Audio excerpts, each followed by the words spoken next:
Olá pessoal, tudo bem com todos? E aí, como estamos? Então, voltamos novamente, né?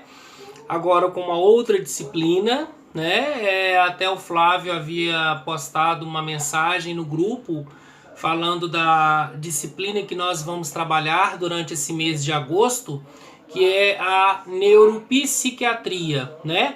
Ela é dividida com a professora Maria Helena, essa disciplina. Então, na verdade, vocês terão dois professores com esta disciplina, só para explicar. E na verdade, quando eu pego essa disciplina para dar, chamada de neuropsiquiatria, o aluno, muitos talvez confundem, que pensam que pegar a matéria, a nota da Maria Helena com a nota da minha prova e soma e divide por 2 e dá média. Não é assim, pessoal, tá? Vou deixar bem claros para vocês. A prova de vocês já vai estar na plataforma, que eu vou marcar lá na plataforma para o dia 28 de agosto desse mês. É uma matéria super curta, é uma matéria super, né, digamos assim, não é extensa. Então é importantíssimo que todos acompanhem todas as videoaulas de neuropsiquiatria comigo, tá? Porque é uma matéria que faz falta no currículo e é uma matéria complementar para a formação técnica de vocês. Assim como eu estudei ela, vocês também estão estudando, vão estudar comigo. Então, não é para somar a nota. A nota dessa prova do dia 28 de agosto é individual, vale 10 pontos. Eu só vou dar uma prova, tá? Estou pensando nos trabalhinhos, vamos ver como é que vai ser. Mas no primeiro momento dessa disciplina vai ser uma prova só, valendo 10 pontos. Então, quanto que o aluno tem que tirar? 6. O mínimo que ele tem que tirar é 6, tá?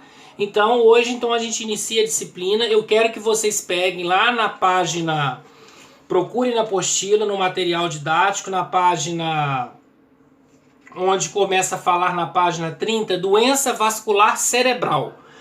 De doença vascular cerebral para frente é minha matéria, é praticamente a metade da apostila. É igual quando vocês tiveram ética profissional e psicologia aplicada. Então vocês terão comigo neuropsiquiatria e relacionado à enfermagem, e vocês terão neuro relacionado à psicologia, que faz parte da ementa do curso de vocês, correto? Então hoje, para a gente começar a falar da matéria, o primeiro assunto da nossa disciplina, né, nós já tivemos cirúrgica 1, nós já tivemos higiene e profilaxia. Então hoje a gente inicia então a outra disciplina, mais uma vez falando, neuropsiquiatria. Não tem nada a ver com a nota da professora Maria Helena. A nota dela é uma prova, é média para lá, a minha nota é outra prova, é média para cá, ok? Para não confundir vocês, tá? Qualquer dúvida, manda para mim. A doença vascular cerebral é uma doença que ela compromete o cérebro e a circulação. Por que eu falo isso? Para o paciente ter doença vascular cerebral, para ele ter doença cerebral, que envolve a região do sistema nervoso central e do sistema nervoso periférico, ele precisa ter uma doença vascular. A doença vascular, gente, ela é uma doença causada por vários fatores. Quais são os fatores que causam doença vascular? Vamos pensar na doença vascular primeiro. Nós temos perda de elastina, perda de colágeno. O que é elastina? É uma proteína que está presente dentro da parede da artéria. A gente tem apoptose, que são morte programada das células. Nós temos gorduras, né? Nós temos aumento da taxa de colesteróis. Nós temos excesso de plaquetas, excesso de cálcio, que vai causar uma diminuição da luz do vaso, que eu chamo de quê dentro da neuropsiquiatria? Estenose. Essa matéria a gente vai ter muitos nomes técnicos que eu quero que vocês fiquem atentos sobre eles, porque além de ser conhecimento para vocês, também faz parte da nossa avaliação. Então, como eu chamo de estenose, tudo que é estenose é diminuição. Diminuição da luz de um vaso, né? Aqui eu tenho vaso com estenose. Aqui eu tenho vaso sem estenose. Qual vaso que está maior? Esse aqui.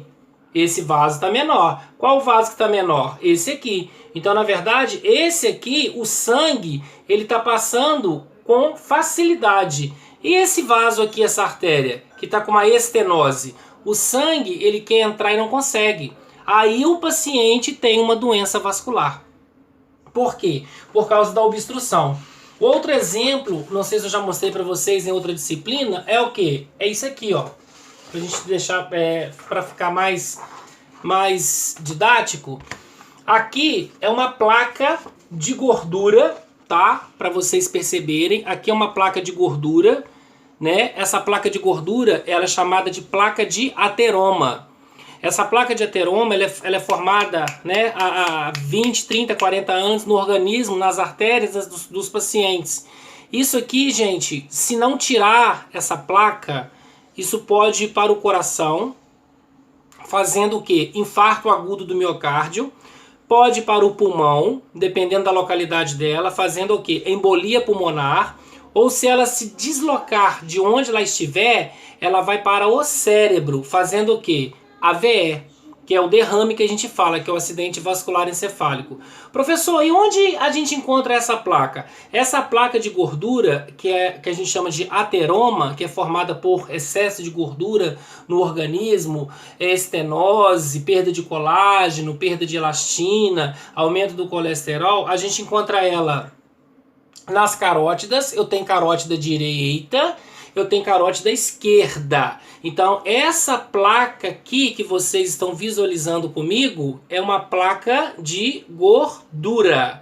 Essa placa de gordura, se ela estiver aqui na carótida, qual que é a probabilidade dela ir para o cérebro? É muito maior do que dela ir para a artéria pulmonar, porque está para baixo, para fazer uma embolia. Essa placa de ateroma, ela pode estar, por exemplo, na artéria umeral, né? Aqui na parte do úmero eu tenho uma artéria. Aqui passa uma artéria. Aqui passa uma artéria radial, né? Que eu lembro a anteninha do rádio. Aqui passa uma artéria ulnar, né? E eu tenho a artéria femoral. Se essa placa tiver na artéria femoral e se desprender da artéria femoral e ir para os ventrículos, como eu falei para vocês agora, é IAM, infarto agudo do miocárdio. Se essa placa for para o cérebro, causa acidente vascular encefálico. E se essa placa for para a artéria pulmonar, não é pulmão, artéria pulmonar, a gente chama de embolia pulmonar, tá bom? E continuando a matéria, a doença vascular, então, basicamente, além de ter a presença da placa de ateroma, a gente tem outros nomes de doenças vasculares, como, por exemplo, trombose venosa profunda, ou TVP. A trombose venosa profunda, ou TVP, nada mais é do que a presença da gordura de um trombo, de um coágulo, presente na artéria chamada poplítea. Onde fica essa artéria? No músculo gastrocnêmio. O músculo gastrocnêmio é o músculo da batata da perna. É o músculo da panturrilha que a gente fala, que dentro da anatomia a gente fala gastrocnêmio. Então, quando esse trombo, pessoal, se desloca da perna, né, e vai para a artéria pulmonar, é a mesma coisa que eu falei, embolia pulmonar. Se ele se desprende e vai para o cérebro, ele faz uma VE. Se ele se desprende e vai para o ventrículo, ele faz um infarto. Então, as doenças vasculares eu tenho como exemplo TVP, trombose venosa profunda. Eu tenho a presença aí de uma estenose, que é uma diminuição da luz do vaso, né? Ou, por exemplo, adelgaçamento, que é a mesma coisa. Eu tenho neuropatia periférica de membros inferiores. Nossa, que é isso, gente? Quanto nome! Quantos nomes? Neuropatia é a perda da sensibilidade do sistema nervoso em emitir impulsos nervosos para os membros inferiores. Causas podem ser fatores idiopáticos. O que são fatores idiopáticos? Causa desconhecida. ou pode ser de cunho genético, ou pode ser por fator o quê? Não modificável, que é o que? O processo do envelhecimento. A neuropatia periférica, uma das causas dela é o quê? Perda da sensibilidade, onde a pessoa ela cai sem saber que está caindo. Quando ela percebeu a queda, ela já está no chão. É uma doença vascular? É, que envolve o sistema nervoso, tá? Outro exemplo de doença vascular, meninos, para que fique mais clara a nossa matéria agora de neuro, claudicação intermitente. O que é uma claudicação intermitente? É quando eu tenho uma obstrução na artéria femoral, quando eu tenho uma obstrução na tibial ou na fibular, que são duas artérias importantes, e ali vai estar obstruído por algum trombo. A ausência desse sangue e a presença desse trombo causa dores nas pernas. E essas dores das pernas é causada por quem? Pela falta de oxigênio. Né? Por isso que as pessoas falam, fulano tem dores nas pernas porque está com a veia entupida. Por que ela está com a veia entupida? Por conta de um trombo, por conta de uma gordura. E essa gordura aqui, né, essa parte amarela, ela impede a passagem do sangue, fazendo com que as pessoas tenham o quê? Dores, né? Muitas das vezes pode confundir o médico com essas dores e assim por diante. Então, pessoal, além da doença vascular, que são essas, eu tenho as doenças cerebrais, que são o AVE, que é o ataque isquêmico transitório, né? Que é o AIT que eu chamo, o AVE, que é o acidente vascular encefálico. Eu vou falar para vocês a diferença do ataque isquêmico transitório para o AVE. Quem faz AVE, quem faz ataque isquêmico transitório, apoplexia, né? Apoplexia é a mesma coisa do que AVE? Sim. Apoplexia é a mesma coisa do que ataque isquêmico transitório? Não. Doença vascular, ela é cerebral? Não. Doença cerebral, ela é vascular? É. Ela é vascular. Ela tem que ser vascular. Pessoal, então, olha só. Vamos prestar atenção, vamos raciocinar comigo. Quando eu falo doença vascular, preste atenção.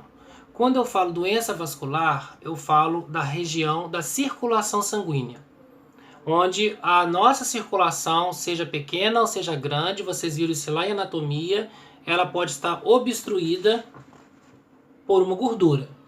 Quando eu falo doença cerebral, é região do cérebro. A doença vascular, ela não precisa ser cerebral. Por quê? Porque ela vem primeiro. A doença cerebral, primeiro tem que ser a vascular. Por quê? Primeiro vem a vascular. Para o paciente, para o seu paciente que sofreu de um aneurisma cerebral, para o seu paciente que sofreu de um AVE, de um acidente vascular encefálico, ele primeiro precisa de ter uma doença vascular que vai comprometer a sua circulação sanguínea para depois comprometer o cérebro, que vai faltar oxigênio na região cerebral, né, nessa região, e que vai ser chamado de hipóxia. Lá na literatura está falando que a doença vascular cerebral é uma insuficiência e uma interrupção de um fluxo de sangue inadequado. Qual que é o motivo? Qual que é o motivo da falta desse sangue inadequado? Gordura. Entupimento de veias, entupimento de carótidas, entupimento de artérias, que vai impedir a passagem do sangue. Isso é doença vascular. Que quando essa placa, esse trombo, sair do seu local de origem e ir para o cérebro, o que vai acontecer com isso tudo? O paciente vai desenvolver um AVE. E aí, fisiopatologia e etiologia, né? O que é fisiopatologia? A fisiopatologia, tudo que é fisiológico é normal. Quando eu falo fisiopatologia, já sai do normal. Então, a palavra fisiopatologia é o desenvolvimento da doença no organismo da pessoa. Quando eu falo de etiologia, que está lá na página 30, né? A nossa matéria começa na página 30 para frente, já falei isso no início da aula, é a causa da doença. Então, um exemplo para ficar mais claro isso para vocês. Diabetes. Qual que é a etiologia da diabetes? Ingestão de carboidratos, ingestão de lipoproteínas, sedentarismo, obesidade, né, hipertensão arterial sistêmica, né? Ou seja, excesso de carboidrato. Isso é a etiologia, isso é a causa. E qual que é a fisiopatologia? É o desenvolvimento da doença no nosso organismo. Então, para diabetes, é o mau funcionamento do pâncreas. O pâncreas, ele tem uma célula chamada ilhotas de Langerhans. E essas ilhotas, elas produzem insulina. Qual que é a função da insulina? Tirar o excesso de glicose do sangue, colocar nas células musculares do nosso músculo, por exemplo, do nosso deltoide, ser armazenada essa glicose em forma de glicogênio. Essa glicose ela vai ser chamada de glicogênio e ela vai ser usada em forma de energia. Eu preciso de carboidrato. Eu preciso de açúcar, porque o açúcar é o combustível do meu corpo. Mas o açúcar em excesso, ele pode virar uma doença chamada o quê? Diabetes. Então eu tenho a etiologia, que é a causa, que nós chamamos de causas externas, obesidade, né, hereditariedade, né, a pessoa já pode nascer, né, herança genética, né, ou ela pode produzir a própria doença, que eu chamo de diabetes tipo 2. E, no caso, a fisiopatologia é quando o pâncreas do seu paciente já não produz insulina o suficiente para quebrar as moléculas de açúcar que está presente na corrente sanguínea. Perfeito, gente? Então eu tenho fisiopatologia e eu tenho etiologia. E para o AVE, João, como é que a gente trabalha isso daí? Na literatura está falando, a insuficiência vascular cerebral ela é produzida pela placa ou trombose de aterosclerótica. É isso aqui que eu mostrei para vocês. Eu tenho as artérias carotídeas, as nossas carótidas, vasos intracranianos ou microcirculações, que são microcirculações que podem ser afetadas. Então, qualquer artéria, gente, artéria femoral, artéria tibial, poplítea, fibular, né? A gente tem aí as carótidas, a gente tem a artéria radial, a gente tem a artéria ulnar. Qualquer artéria que esteja entupida, que eu chamo de doença vascular, se vai para o cérebro, eu chamo de doença vascular cerebral, porque do vaso foi para o cérebro. Então isso é fisiopatologia, isso é o desenvolvimento da doença. Se vocês perguntarem, professor, como que desenvolve isso? Gente, isso é anos e anos e anos de formação de gordura dentro de um vaso. É o tabagismo, né? É o sedentarismo, é o alcoolismo, é o alimento rico em carboidrato, né? Massas, frituras, gorduras, né? Então, ou seja, são fatores modificáveis que podem ser vistos e revistos para os nossos pacientes evitarem o quê? Além desses problemas sérios, hipertensão arterial, aneurisma cerebral, evitar também, né, a presença aí de problemas como obesidade, né, porque excesso de peso, até ter insuficiência cardíaca. Na verdade, a insuficiência cardíaca é quando um dos ventrículos ele não recebe sangue suficiente. Quando o ventrículo ele não recebe sangue suficiente para preenchê-lo, eu chamo de insuficiência cardíaca. Qualquer esforço físico que o meu paciente fizer, ele vai sentir dor no peito. Por que ele vai sentir dor no peito? Porque vai faltar oxigênio no ventrículo. Coração não dói. Não existe a gente falar que coração dói, né? O ventrículo ele vai ser prejudicado porque ele vai estar estreito. Eu vou ter uma estenose de ventrículo. Se eu tenho uma estenose de ventrículo, o sangue ele vai passar com dificuldade. Por isso que eu falo que o paciente tem o quê? Uma insuficiência cardíaca. E essa insuficiência cardíaca ela pode ser tanto genética, a pessoa já pode nascer com uma insuficiência, pode ser de cunho idiopático, que é uma causa desconhecida, ou gorduras obstruindo os ventrículos também, correto?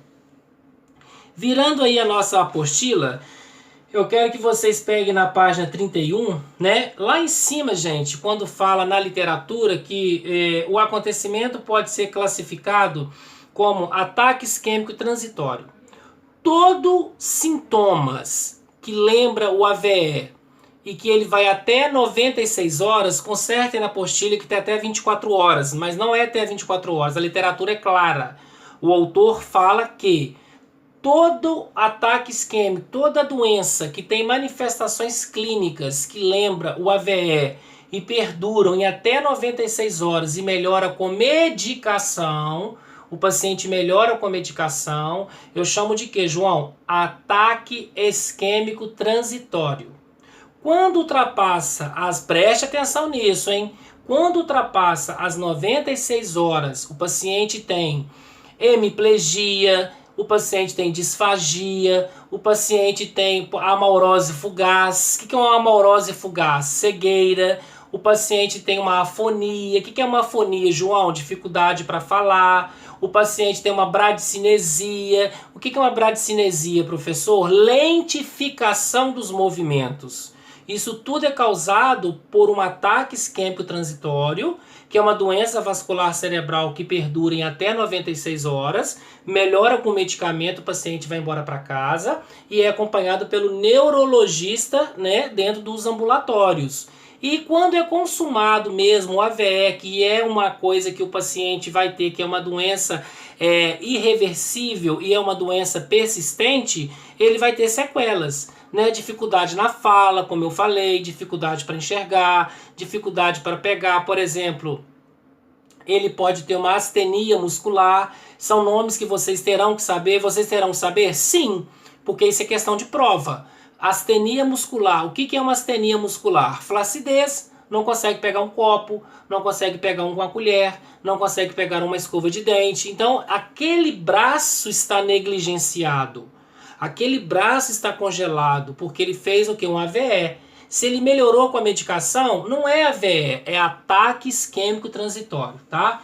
E aí, gente, eu quero que vocês acompanhem comigo lá na página 31, na literatura. Eu vou falar pausadamente os nomes, o significado de cada nome para vocês. E aí vocês vão colocar do lado aí da apostila, vão anotar direitinho para que vocês não percam. Por exemplo, manifestações clínicas, tanto do AVE como do ataque isquêmico transitório, são as mesmas. O que vai diferenciar? Mais uma vez falando, ataque isquêmico transitório dura até 96 horas. Boca torta, né? Pitose palpebral, ou seja, o olho cai, negligenciamento de um membro, não consegue levantar o braço. E isso melhora com medicação.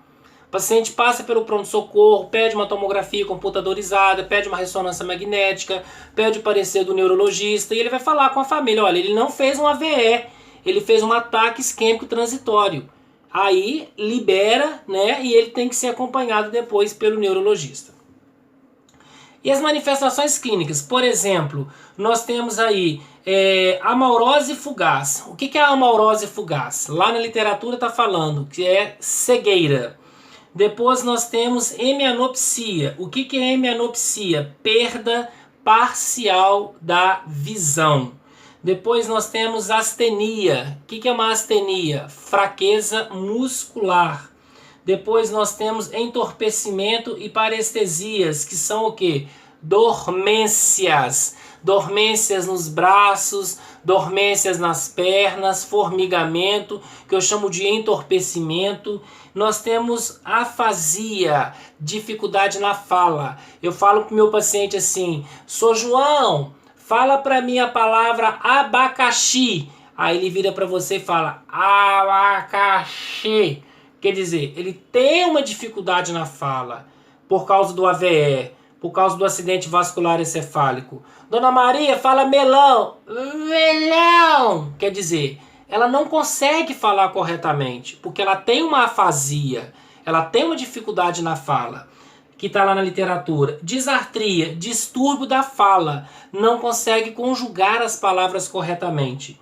Depois nós temos comprometimento do sistema vértebro-basilar. O quê? Sistema vértebro-basilar por onde passam os impulsos nervosos e eles podem ter comprometimentos sérios relacionados ao sistema nervoso central que passa pelo bulbo cerebral e que pode comprometer a sua respiração também. O AVE, gente, ele pode ser fatal, pode matar ou ele pode repetir vários AVEs. Tem pacientes que têm 3, 4 AVEs e está na cama. né? Tem paciente que tem 3, 4 ataques isquêmico transitório e não virou AVE ainda, né? E isso aí faz parte, infelizmente, da doença.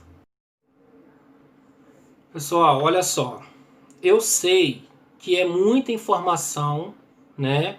Eu sei que são muitos nomes que vocês têm que guardar.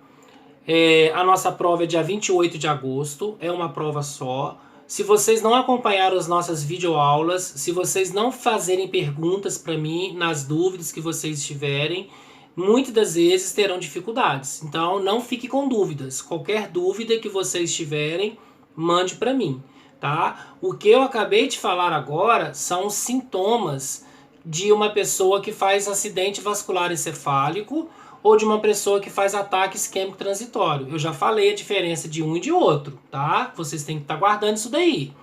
E aí, na verdade, ele, além do que eu falei, ele pode ter também o que eu chamo de quê? De diplopia. O que é uma diplopia que está lá na apostila? A diplopia nada mais é do que visão dupla, né? A pessoa que faz o AVE ou ataque isquêmico transitório pode ter diplopia. Além da diplopia, já falei da astenia, que é a fraqueza muscular, né? Perda da capacidade muscular. A gente tem também a presença do sopro carotídeo, que está lá na apostila. Na verdade, isso aqui mostra tudo que a gente precisa saber sobre o sopro carotídeo. Ó, aqui. Isso daqui é uma gordura. Essa gordura, ela impede a passagem do sangue. O médico passa uma ultrassonografia, um ultrassom na carótida do paciente e ele consegue auscultar o sopro. É como se o sangue passasse com dificuldade ali, porque ali tem um corpo estranho, ali tem um trombo. Isso é manifestação clínica? É também. Além disso, nós temos o quê? As avaliações diagnósticas. Principalmente, gente, sinais e sintomas, que são as avaliações diagnósticas da neuropsiquiatria, do AVE, tomografia computadorizada, ressonância magnética ou a tomografia para avaliar qual a área focal do cérebro que sofreu o AVE, né? Em qual área que está presente o trombo. Igual está falando aqui, uma angiografia da carótida, né? Introduz um catéter na carótida para saber se tem ou não tem trombo. Hoje não precisa fazer esse procedimento tão invasivo. Hoje a gente tem um exame chamado Eco Duplex Scan de carótidas e vértebras, que é tipo como se fosse um ultrassom passando no pescoço, direcionando para as nossas carótidas, para saber se alguém tem a presença desta gordura aqui, ó, mais uma vez mostrando, dessa gordura aqui que impede a passagem do sangue. Quem não acompanhar as aulas de neuropsiquiatria na videoaula não vai conseguir fazer prova, tá, gente? Então não deixe de assistir as aulas, isso é muito importante. Depois vai falar, o professor, né, na hora da prova não tem como falar. E tudo que eu falo nas videoaulas, vocês já sabem, vocês me conhecem, eu cobro na prova. Então não adianta depois chorar na cama que é lugar quente. E aí, gente, nós temos as avaliações diagnósticas, que são os sintomas, que são os exames para avaliar, né, se ela tem alguma lesão, se ela tem alguma sequela, como a tomografia, né, o tempo de protombina, né, quando eu vou avaliar a circulação sanguínea, né, a protombina, para que serve a protombina? A protombina é um elemento sintetizado pelo fígado que serve para coagular o sangue.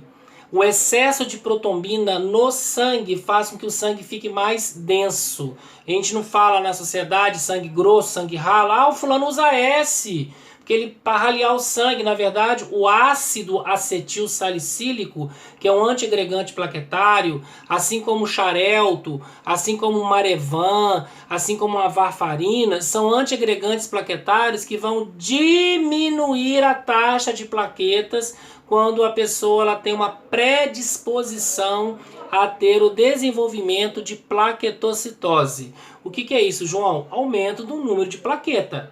Plaquetopenia, diminuição. Plaquetocitose, aumento, né? Leucopenia, diminuição. Leucocitose, aumento, ok? E aí, nós temos o ecocardiografia, né? O tratamento, né? Inibidores de agregação plaquetária, né? O tratamento preventivo, principalmente parar de fumar, parar de beber, parar de ingerir gorduras, né? Parar de ingerir lipoproteínas, parar de ficar sedentário, ter uma vida de qualidade. A gente sabe que existem doenças hereditárias como diabetes, né? Como hipertensão, como as cardiopatias. São doenças que, quando existem histórico na família dessas doenças, principalmente, a gente tem que se policiar mais, a gente tem que se nortear mais, para que a gente não possa ser o próximo candidato a desenvolver essa doença, quando eu sei que eu tenho uma predisposição a ter hipertensão ou diabetes. Tanto a diabetes quanto a hipertensão arterial são fatores que podem desenvolver o AVE. São fatores que podem desenvolver o ataque isquêmico transitório, ok? Sem ser esses dois fatores, de tudo aquilo que eu estou falando para vocês, anemia. Tem muita gente que não pensa, muita gente não sabe. Anemia, né? Hematócrito baixo, hemoglobina baixo, né? Isso faz com que haja uma diminuição da presença de oxigênio na região cerebral, fazendo com que o paciente tenha uma hipóxia. A diminuição de oxigênio no cérebro chama-se de hipóxia. Diminuição, ausência, anóxia, vai virar AVE. Além do tratamento, né, com aspirina, com AS, né, a gente faz também, né, junto com o apoio da equipe cirúrgica, cirurgias para a retirada de êmbolo, que eu chamo de embolectomia, cirurgias para fazer a endarterectomia carotídea, que é a retirada da carótida, do trombo que está presente na carótida, corta o pescoço, o paciente entubado, ventilado, anestesiado geral, um médico cirurgião vascular, ele risca, corta, vai na carótida, tira aquela gordura, costura a carótida com fios absorvíveis, depois com fios não absorvíveis, e esse paciente é encaminhado para a RPA. Vocês viram isso comigo lá na cirúrgica 1, recuperação pós-anestésica, e depois ele vai para a UTI, e subsequentemente ele vai para o quarto, e depois o seu destino, que é a sua casa, assim correndo tudo bem. Além de tudo, como eu já falei para vocês, né, a apoplexia e o AVE é a mesma coisa, tá? Isso aí vocês, na prova, se vocês colocarem apoplexia, se vocês colocarem AVE, tranquilo, é a mesma coisa. Anticoagulação para pacientes que continuam a apresentar sintomas apesar da terapia antiplaquetária. Apresentou ataque isquêmico transitório, entortou a boca, perdeu a fala, perdeu os movimentos, não enxerga, né? Como que chama a doença do paciente que não enxerga? Eu já falei sobre ela, a amaurose fugaz, que está lá na literatura, e vocês colocam, puxa uma setinha e coloca lá, né? Já está lá, amaurose fugaz, lá em cima nas manifestações clínicas. A amaurose fugaz é o que é? Cegueira, tá? E aí, gente, avaliação de enfermagem. Obter antecedentes de possíveis ataques isquêmico transitório. Já teve outros ataques igual esse? Ele já chegou aqui sem a fala, ele já chegou aqui perdendo os movimentos, ele já chegou aqui urinado, né? Ou seja, colher esses dados, porque, como eu falei, o paciente ele pode perfeitamente apresentar outro ataque isquêmico transitório. Ele pode dar 10 ataques isquêmico transitório, né? Às vezes o 11º vira AVE, ele desenvolve AVE e morre. Tem pacientes, como eu falei, apresenta uma crise de AVE, 2 crises de AVE, 3 crises de AVE e fica normal no sentido figurado. Ou seja, ele não tem uma letalidade. A doença, apesar de ser letal, ela não tem uma letalidade para ele, porque ainda não atingiu partes importantes da região cerebral, como por exemplo o bulbo. Se o paciente tiver um AVE na região do córtex cerebral ou no bulbo, é óbito, é morte, né? Não tem jeito para esse paciente. E aí a gente vai colher esses dados do paciente, né, controlar a hipertensão, saber se ele é diabético, realizar o exame físico, né, isso é mais com o médico, no pronto-socorro, ausculta cardíaca, ausculta pulmonar, mandar movimentar os braços, mandar conversar, colher os dados dele, a anamnese que eu chamo, perguntar pelo nome, mandar ele apertar a mão com força, né? Apertar as pernas dele para baixo, mandar ele tentar levantar as pernas para saber se ele tem presença, né? No caso aí, igual tá falando aqui, se ele tem presença de coordenação motora, para saber se ele consegue, se ele tem força motora ou não, correto, gente? Então, essa é a parte, né, que a gente fala de ataque isquêmico transitório. E lá na página 32, quando a gente fala de diagnósticos de enfermagem, toda profissão tem seu diagnóstico. O médico, o nutricionista, o psicólogo, né, o engenheiro tem o diagnóstico quando aquela construção não vai cair, né? O nutricionista tem o diagnóstico para falar que é obeso, que está desnutrido, que está caquético. O psicólogo vai dar o diagnóstico de depressão, de esquizofrenia, o psiquiatra. E a enfermagem também tem os seus diagnósticos. Desculpa. Aqui nós temos 2 diagnósticos de enfermagem para AVE. Tá? Nós temos 2 diagnósticos de enfermagem para AVE. Dor, né? Devido à intervenção cirúrgica, que é um diagnóstico, todo diagnóstico, preste atenção no que eu estou falando. Por isso que eu falo que não pode deixar de assistir essas aulas. Todo diagnóstico de enfermagem, ele vem acompanhado com a causa. Dor relacionada à cirurgia. Qual que é a causa da dor? A cirurgia. Então, é um diagnóstico de enfermagem? Onde que eu encontro o diagnóstico de enfermagem? Segundo Nanda. Quem que é Nanda? Nanda não é apelido, não é nome de ninguém. Nanda é uma associação norte-americana de enfermeiros e enfermeiras que fizeram os diagnósticos de enfermagem. Existe diagnóstico de enfermagem para AVE, para infarto, para trombose, para angina, para insuficiência cardíaca, para diabetes, né? Existem vários tipos de diagnósticos de enfermagem.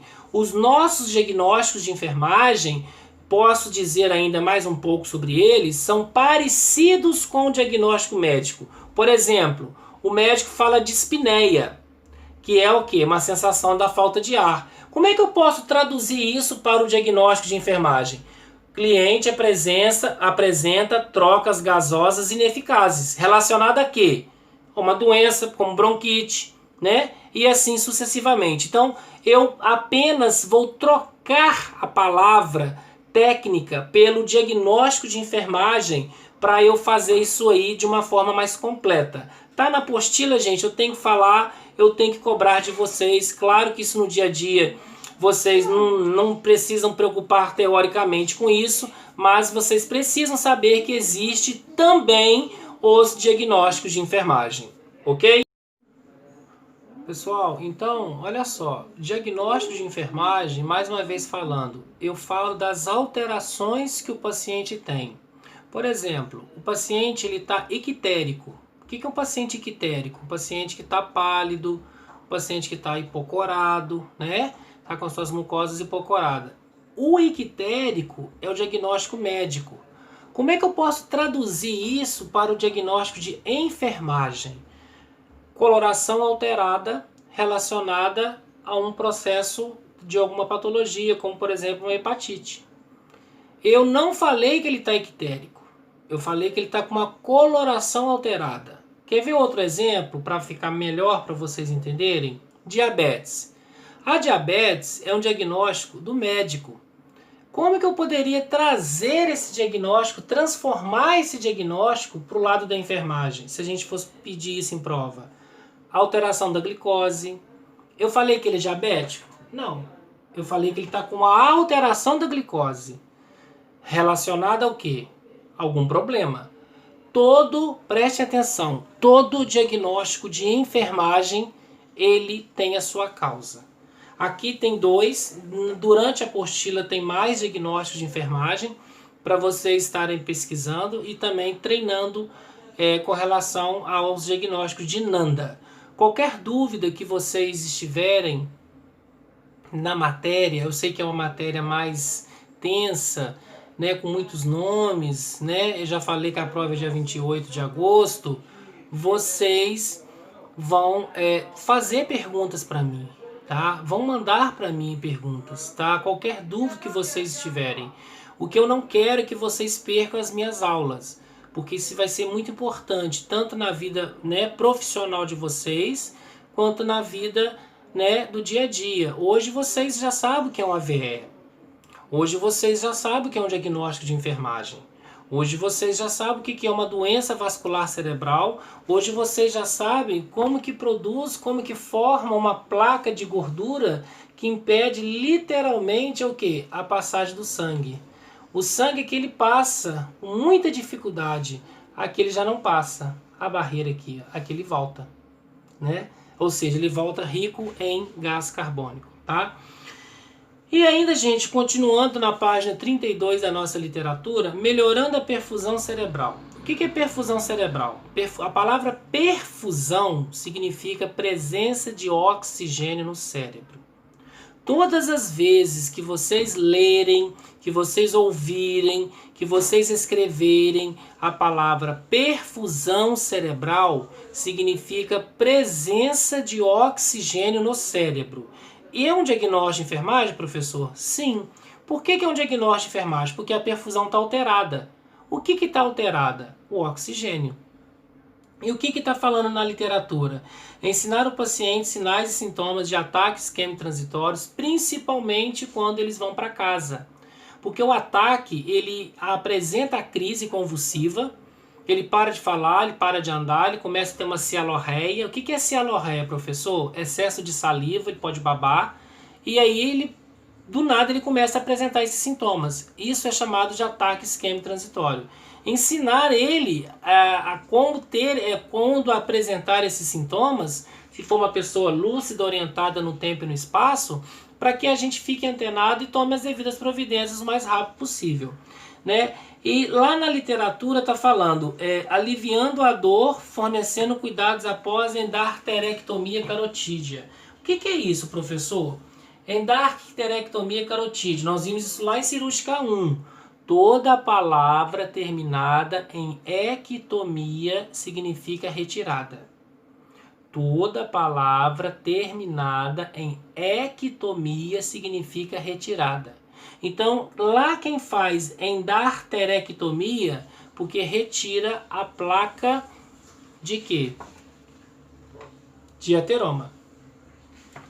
O que está falando? Após a cirurgia, monitorar rigorosamente os sinais e administrar medicamento prescrito. O paciente pode precisar de sangue, porque perdeu grande volume. O paciente tem que ser monitorado com cobertores, manter a temperatura, manter o nível de consciência, porque na retirada do trombo pode passar uma partícula para o cérebro e o paciente fazer um AVE. Monitorar quanto à rouquidão, né, alterações dos reflexos de vômito, dificuldades de deglutição, isso pode ser lesões, como eu acabei de falar, na hora que o médico abre o pescoço. Como que chama esse músculo que nós temos aqui que envolve o nosso pescoço? Esse músculo chama esternogleidomastoide. Esternogleidomastoide.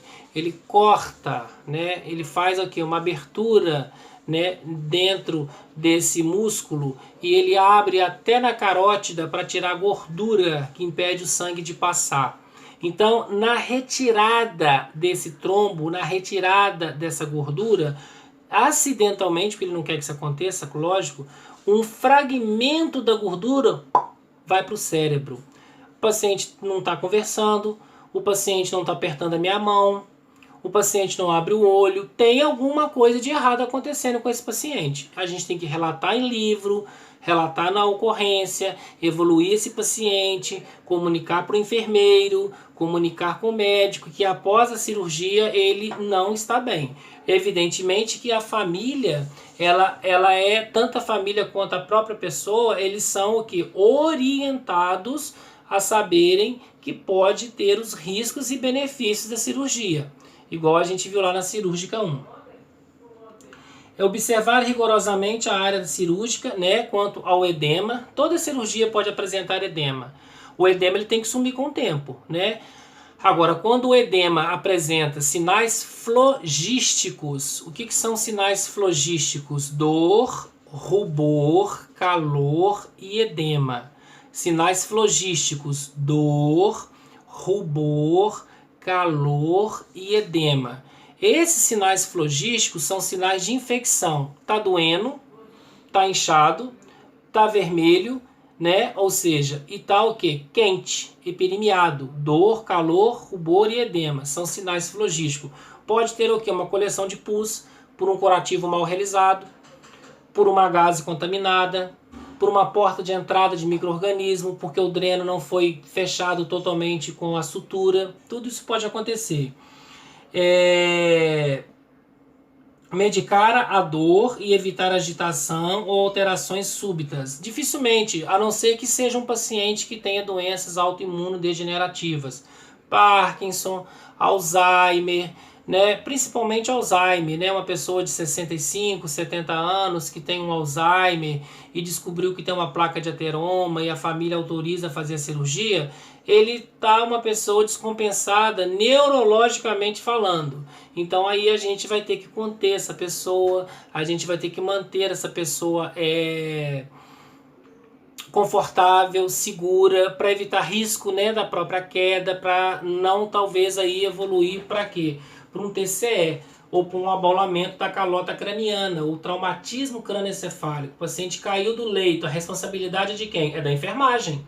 Por que eu não elevei a grade do leito? Por que eu não contive esse paciente? Por que esse paciente sofreu uma queda do próprio leito? Né? Se eu sou enfermeiro, se eu sou técnico, eu estou ali para cuidar do paciente. Evidentemente que eu tenho acompanhante, mas as grades, o acompanhante, ele não é obrigado a saber que a grade elevada é para evitar a queda do paciente. Ele acha que aquela grade elevada é uma rotina qualquer de procedimento que está sendo realizado com o paciente. Então, quando eu chego na enfermaria ou no quarto e falo, ó, não pode abaixar a grade.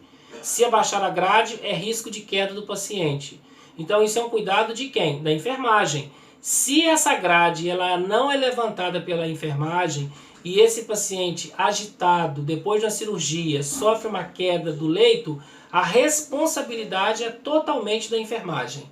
Principalmente ele sofrendo um TCE, um traumatismo crânioencefálico ou um abaulamento da calota craniana, quando a testa afunda, quando a região occipital, que é a nuca, também afunda e assim sucessivamente. Ok, pessoal? E aí, lá na 33, educação do paciente, manutenção da saúde, né? Tentando reabilitar o paciente. Quando eu falo manutenção, é porque eu estou tentando reabilitar o paciente.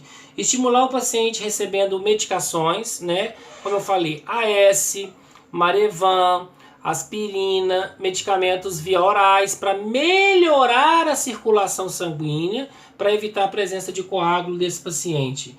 Né? Fornecer informações sobre a interrupção, como eu já falei, do cigarro, dieta com pouca gordura, dieta com pouca fritura, dieta com pouco carboidrato, né? Para que ele tenha qualidade, caminhadas se for necessário, exercícios físicos se for necessário, para evitar complicações cardiovasculares também, que aí já envolve, além do cérebro, o próprio coração. Né, colesterol aumentado, eu chamo de quê? De dislipidemia ou hiperlipidemia, que é o aumento da taxa de colesterol, que é o aumento da taxa de gordura no próprio cérebro ou na região sanguínea, correto, gente?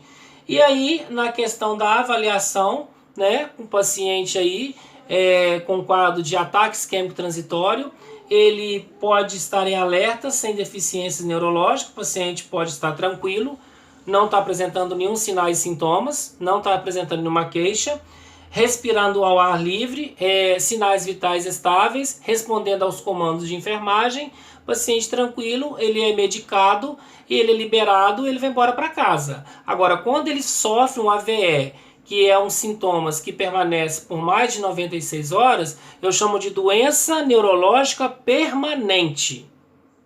E quando ele fica em até 96 horas, eu chamo de doença neurológica passageira, tá? Doença neurológica permanente ultrapassa as 96 horas. doença neurológica passageira, ela fica só em até 96 horas, o paciente melhora com a medicação. Perfeito, gente? Então, por hoje, nós vamos ficar por aqui, né? Falamos bastante assunto. Na próxima aula, eu vou dar sequência à matéria. Eu vou postar uma atividade para nota, para ajudar a fixar melhor o conhecimento de vocês. Vou postar na plataforma o dia da prova de neuropsiquiatria, para que vocês fiquem mais entretidos, tá? A Jota, por exemplo, o dia de entregar as atividades é toda quarta-feira, né? Então a atividade de hoje, por exemplo, vocês vão entregar ela na próxima quarta-feira, lá no SECAP, ok? Muito obrigado a todos. Tenham um bom fim de semana, estudem.